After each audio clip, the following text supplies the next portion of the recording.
Korangi crossing पर मलीर नदी का पानी आने की वजह से सड़क 3 रोज से ट्रैफिक के लिए मुकम्मल बंद है। कोरंगी से आने वाली सड़कें बंद होने से शहरियों को मुश्किलात का सामना है। इस वक्त बोल न्यूज़ के नुमाइंदे खुरम गुलजार कोरंगी क्रॉसिंग पर रेहाम खान के हमरा मौजूद हैं। मजीद तफसील उनसे जान लेते हैं।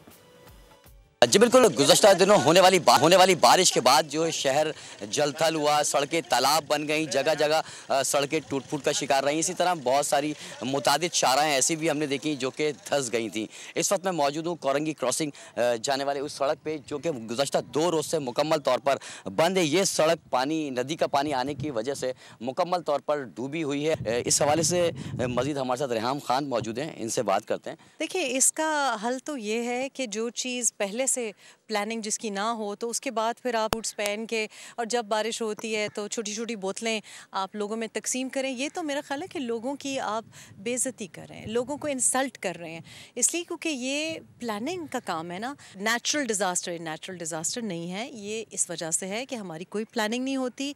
यहाँ पे सूरेज के जो मिसाइल हैं वो मैं तो बचपन से ये सुन रही हूँ, और अब तो मैं कल बल्कि पहुँची हूँ तो डिफेंस में मैंने जाके देखा, और DHA के जो आपका बड़े पॉश रेस्टोरेंट्स हैं, आप उतर के जा नहीं सकते।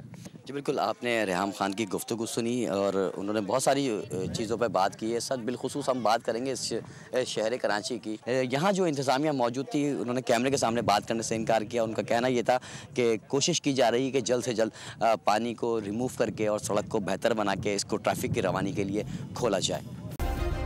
सब्सक्राइब करें और बेल दबाएं ताकि कोई खबर रह न जाए।